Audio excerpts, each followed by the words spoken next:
Hello, everyone, and welcome to another episode of the Secure Retirement Podcast. My name is April Schoen, and I'm sitting here today with John Curry. Hello, April. Hello, everyone. So glad you guys could join us today. So, John, I know you and I were just talking that we've been getting a lot of questions here lately about, what's going on with the economy. Are we in a recession, right? Or is this so-called recession coming our way? What should people be thinking about or planning for, considering the landscape we're in today? So I'm excited for us to kind of just jump in and talk about that topic today. Me too. And I'm excited about it because, folks, there's no script in front of us. I've got about 4 bullet points here that I want to follow.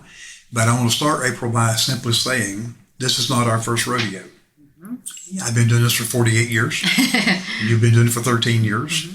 There's not a whole lot that people can throw at me that I haven't seen.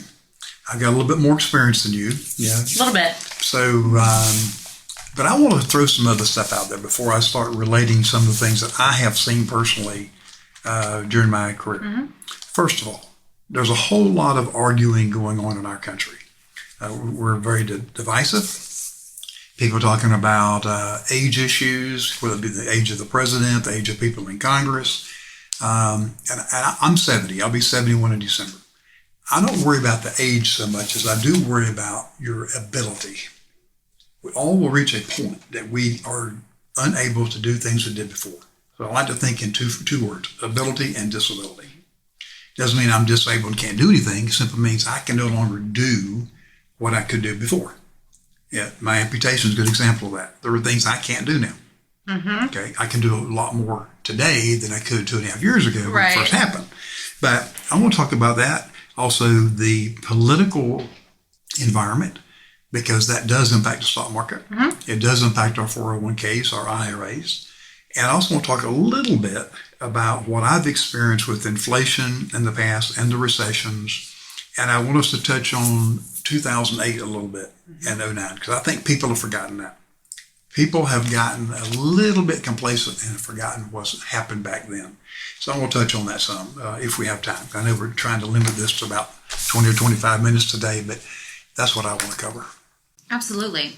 So let's talk about that a little bit and kind of, I love that you brought that up first. Like this is not our first rodeo. And, I think most of you listening to this too helps you to realize like we've been through this before, right? We've seen whatever this is, right? It could be think about 2022 and how volatile the stock market was, right? Where you had the S&P down almost 20% and bonds down 10%. I mean, that's a bad year in the market by all accounts. Any way you cut it. Any way you cut it. And it was a very unique year, right? In that we don't typically see something like stocks and bonds both being down at the same time. So it's only happened a handful of times. Not supposed to happen. It's not supposed to happen. You're right. It's outside the norm.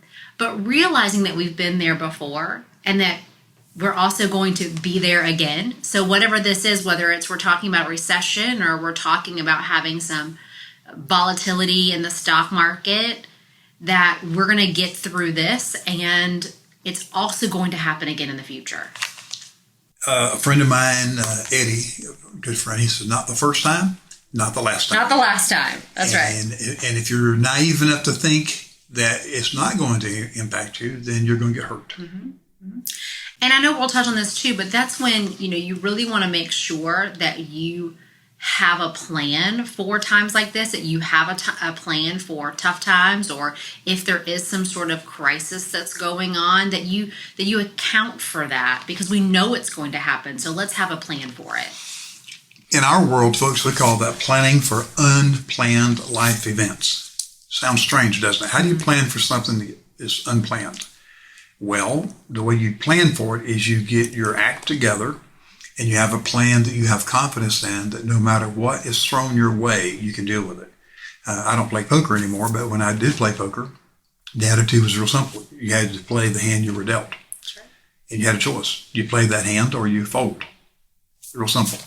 And if you play that hand, you play the game, then if you draw more cards, you might be better off, you might be worse off. Right. And it's the same thing in dealing with the economy. But people who plan first and they have an understanding of what could go wrong based on past experience. We've helped thousands of people over the years. So it's easier for us to coach and guide you because we've seen it. That's right. We've seen it, been there. And I'm getting excited. I can all talk about some things that happened when I came back from Air Force in 1974. Absolutely. But I'll take control here. Yeah, I think, you just reminded me, I was thinking about some clients we worked with last year, and when we first met with them, one of the things that they were concerned about is if one of them lost their job. You got to think back early in 2022, and, I would really say since COVID, we've had all of these fears around a recession and what's going to happen to the job market and what's going to happen to unemployment. So we had some clients who, he works in like software engineering world, and the tech world was very volatile last year, right? So he was very concerned about losing a job. So we put a plan in place for him. Okay, great. Let's play this out. What happens if you lose your job? Let's make sure that you financially can take care of yourself no matter what happens, right? And fast forward, guess what happened? He lost his job. And he was out of work for about 6 months. But we had planned for it. Right. And so what was great is that, while it's not great he lost his job, but what was good is that we knew, we thought that could happen. We planned for it. And so they did not panic. They were not scared. They were not worried because they had set aside resources to be able to prepare for that. And that is called being proactive. Instead of saying, well, whatever happens, happens. Just do the best you can with what you've got. And then when it comes, you're better prepared. That's right. That's right. So, John, why don't you, take us a little trip down memory lane? Like you said, you've been doing this for 48 years. You came into financial services in the 70s. There's a lot of people today that say economically what we're going through today is mirroring what we went through in the 70s. I believe it is. Mm-hmm. So let me tell you my background. When I came here to Tallahassee in 1974, I was in the Air Force, 1970 to 74. My last base for a year at a time was in Thailand. So in April of 74, I come back to the States, and I go to North Carolina, Seymour Johnson Air Force Base. And when I get there, I'm greeted by this long line of cars to buy gas because of the oil embargo. Okay? So I'm like, what's happening here? And I ran out of gas. So a couple of guys helped me push my car up to the pump to fill it up. So we had a big recession. Okay? Oil embargo, a lot going on. We were in the Vietnam War, beginning to wind it down. But we had a lot of political strife, just like we have today. Mm-hmm. We had a president who resigned, in shame. So we had a lot of political strife going on, a lot of divisiveness going on. Does that sound familiar? Yes. And if you fast forward, when I got out of the Air Force in October 74, I came to Tallahassee. I worked at Borden's Dairy loading milk trucks for not quite a year. And then I planned to go to law school, go to FSU, then law school. And then I got into, back then it was just life insurance, but insurance and investment world. And when I came to Tallahassee and got in business in the financial services, we had a recession.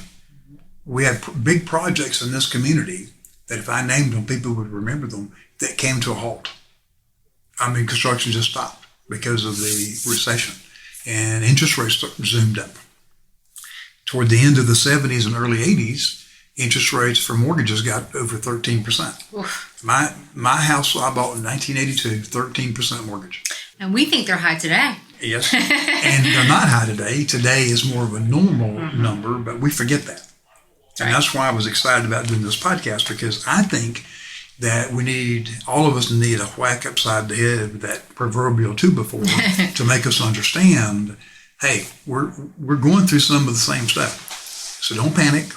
Don't let people scare the hell out of you and make you do things you shouldn't be doing. Just take a deep breath. Okay, assess where I am, and then build a plan. And then I'm going to jump to back to the 80s for a second.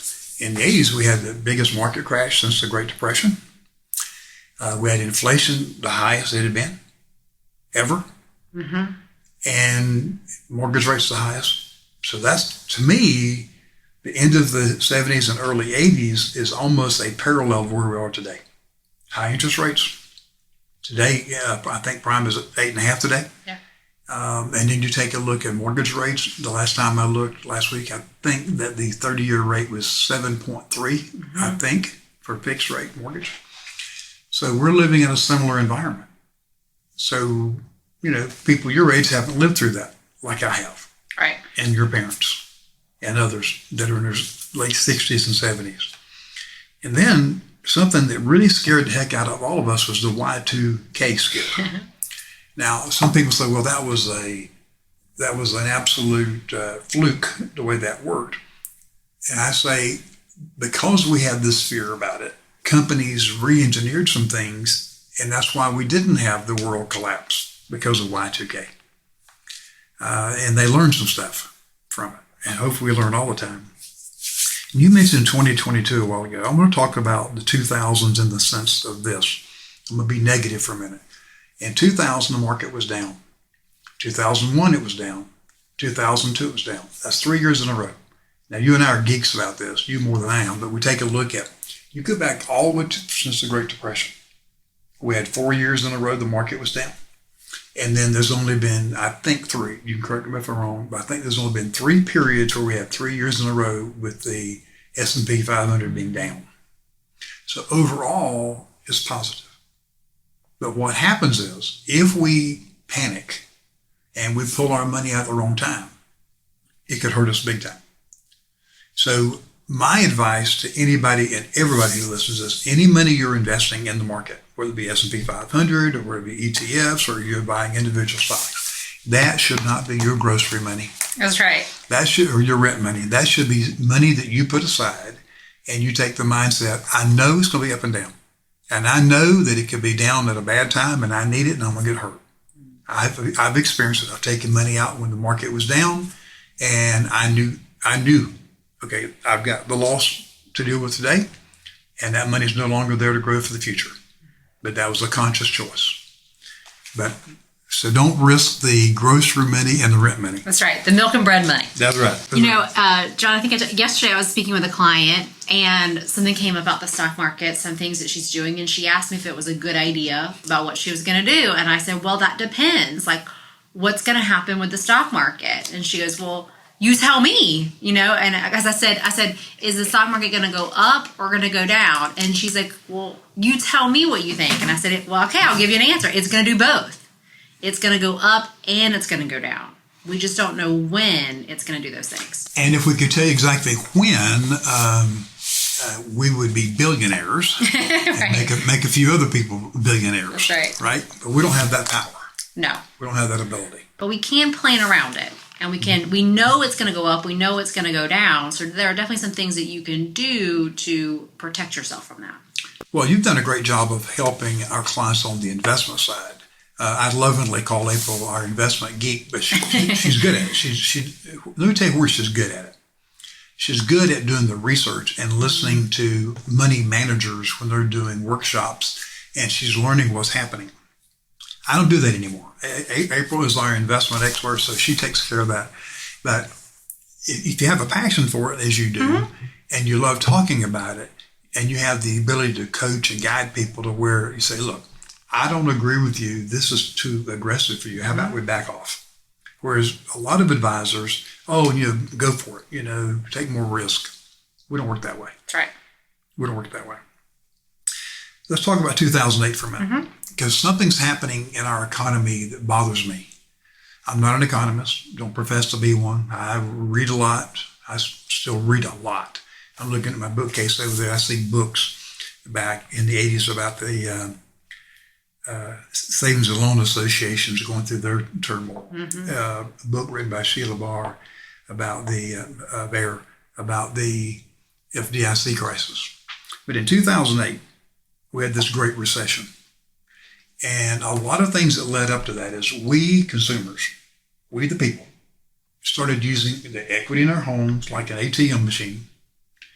We spent because you had this, everything's going great. And all of a sudden, the world collapses because it wasn't just the U.S. This was a worldwide collapse. There's lessons to be learned from that if we will pay attention. And sadly, I think most people have either forgotten or they never knew about it because of your age now. Right. Okay. So I want to kick that around for a minute. Based on what you know, what advice would you offer anyone today who says, oh my God, I think we're about to have this big recession. Maybe it's going to be another Great Recession. Give us your thoughts on that. The first thing that popped into my head when you said that, John, was recessions actually create opportunities. You think about what companies were created and started in times of us having a recession or depression, the innovation that comes out of those times. So I think it's important that we don't have necessarily this, sometimes this downward spiral, this like negative thought pattern around what's going on. Because sometimes we need to look for the silver lining. What is the opportunity that's available to us, right? Because even if the market's going down, even if we're in a recession, companies are still making money. People are still making money. You just got to make sure that you're positioned properly for that. You got to make sure that you're doing all the right things to protect yourself, to protect your balance sheet, to protect your cash flow, to really make sure that you're in a strong position no matter what happens, right? And I don't want to say that you don't care what happens in the stock market, because that's not true either, but that you aren't as tied to it. Your decisions aren't as emotional at that point when you have a plan in place, when you have structure, when you know exactly what you need to be doing and when you have that system in place, because you have a protocol to fall back on in those tough times. Absolutely. I can tell you that for me, I went a long period of time that other than my annuities and my 401k, I had no money in the market. Right. I just didn't like it. It was too risky. And I even had a period of time where I said, with all the money I have in cash value and life insurance policies that give me the peace of mind and security, why even bother investing? Right. But there's something called inflation. Mm-hmm. And we have to have the ability to at least keep pace with inflation, hopefully outrun it. So I then took the mindset, okay, I'm going to be a little bit more aggressive with my investment side because I have that ability. So I would simply say that if we do a good job of saving money and we have our life insurance in place to take care of our families in the event of our death, but also to take care of us as we age, because my cash values now are there for me to take care of me if I need that money for care or if I just want to increase my income in retirement. That also gives me a tremendous peace of mind and a permission slip that if I see something happening out here, I could take my savings money and go buy a particular stock. Okay? And you're right. A lot of people have become wealthy during bad economic times. Mm-hmm. There are opportunities there. Mm-hmm. And you're right about the creativity and people saying, hey, we've had some adversity, let's work around it. Let's be creative. Mm-hmm.